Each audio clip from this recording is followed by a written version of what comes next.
Chad Johnson. I'm here with Garrett Bolkus and Last Breath TV, and we just got done caping this deer off. Buck Garrett harvested a couple days ago, and what I want to do now is show you how to take the skin off the face of the deer and then cap it for the taxidermist.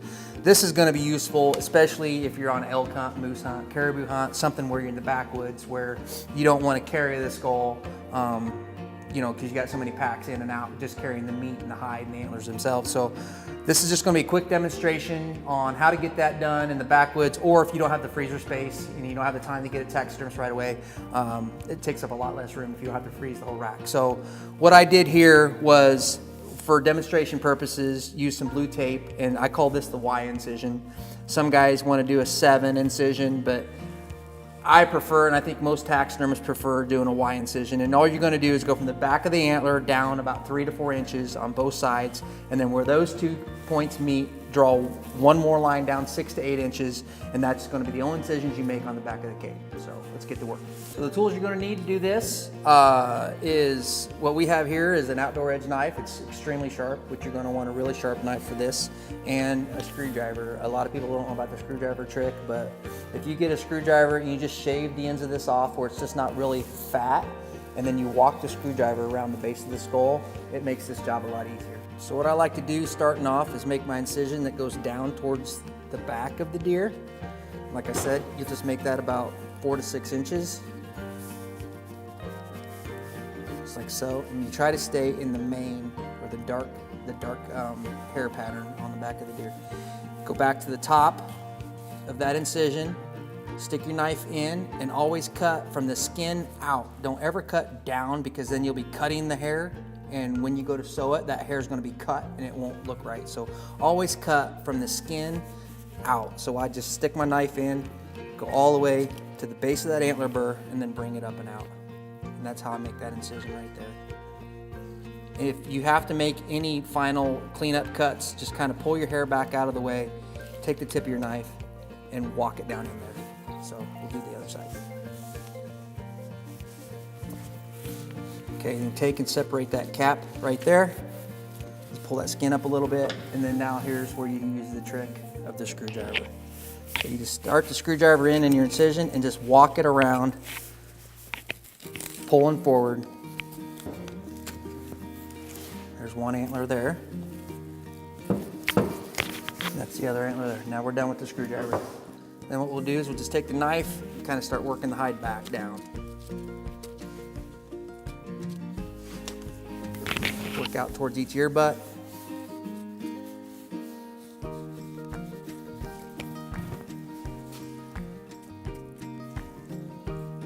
Once you get to where you know you've got the meat part of the ear going with the hide, you need to disconnect the ear canal from the skull base.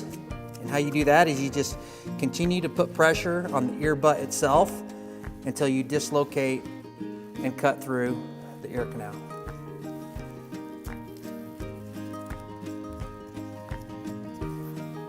There's the ear canal, just cut right through it. All taxidermists, I mean, there's a million ways to do these. I'm just showing you my method here at Precision Taxidermy, how we like to do it. What I like to do at this point is stand the deer up on his 2 front main beams and then the tip of his nose, and it puts pressure back on the cape, so it's always pulling back down. And you just work the hide down towards the face.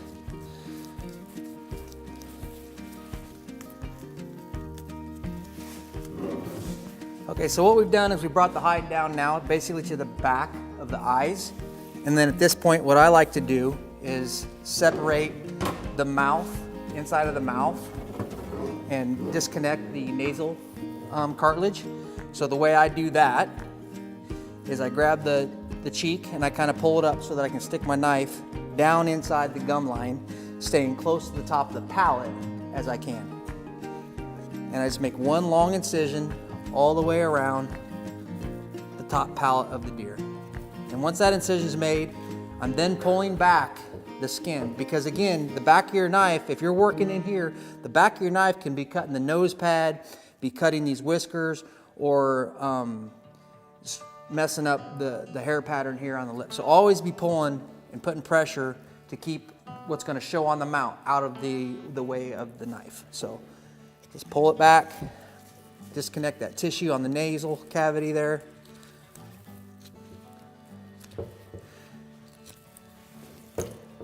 Pull that back, and then just separate it nice and clean. Just like that, we've taken care of the top jaw and the nasal cavity on your deer. Now we're going to do the same thing on the bottom.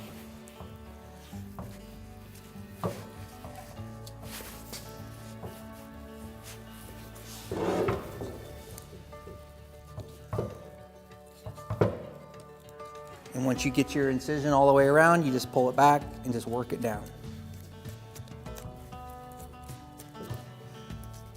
And now we've basically got the last part of the face disconnected and ready to go back to the back of the eyes. So at this point, what I like to do is bring my deer back, lay my skull down, and push the hide to the other side. That way everything's going this way now. You get all the hair. That way if you set your knife down or you're doing anything different, you're not damaging any of the hair on the cape itself. So what I like to do here at this point is make sure my skull cap's down where I need it. Stick my finger in the eye socket. Locate the back of the eye socket, because this is very important. Locate the back of the eye socket, and then when I keep my finger in there, bring this around, and with my thumb, try to find my other finger. And this is where people get in trouble cutting the back of the eyes off on the deer, or the elk, or the moose, whatever it is they're having mounted. So that being said, I've got my finger in there, and I can feel with my thumb, not my knife. You don't want to find your finger with your knife. You want to find it with your thumb. Be pulling. I'm always pulling to the front of the face of this deer. Now, I can see my finger right here in the back of the ear of the deer. So I know that the skin that I need for this mount is attached to my finger, so I want to cut in front of my finger, which would be back towards the base of the skull. So there's the incision that you want to make. Reach back in. Now you can see I've not disrupted the back of the eye in any way whatsoever. So bring the eye down towards the front, and the next tricky part we're going to get into is the tear duct. So now the eye's separated, and we're down to this tricky little part of the nictitating membrane and the front carnacle of the whitetail deer eye, and then the deep pocket of the tear duct. So again, what I always try to do with my finger is apply pressure on the hide so that as I touch it with this extremely sharp knife, it just wants to separate itself. It's just falling away. See, I make one incision and the skin falls away. Now you can kind of see that concave cavity where the nictitating or the tear duct's at, and you want to take the point of your knife and just kind of stick it in there and work it, pulling with pressure with your thumb. Continue to pull it out and separate it. And there you've got the eye, the carnacle, and the tear duct all displaced from the skull. And we'll do the same thing on the other side.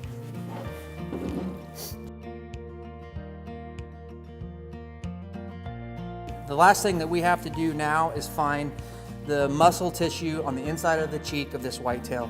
So what I like to do is bring the hide down, leaving the muscle tissue over top of the jaw plate on both sides.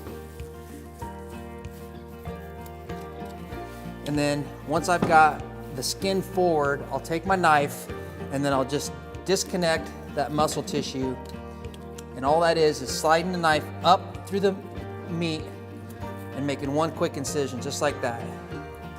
There's the jaw, there's the teeth, and then now all we have to do then is bring that forward until we meet up with those incisions that we made on the front of the face of the deer prior to flipping the skin over. There's your whitetail cape. What I like to see done here is don't fold this up really tight. Just kind of throw it this way, put the face in first, and then put some skin over top of it, back and forth like this, and then bag it and put it in the freezer. And that right there will keep, as long as you keep it nice and airtight in a double bag, trash bag or something like that, that you can keep that for 6 to 12 months. Obviously, the sooner the better. You can get your trophy to your taxidermist and let him handle it from there. It's, you're going to be better off. But again, if you don't have the money for the deposit or however, time restraints or whatever, this will obviously keep in a freezer a lot better than this. So thanks for watching.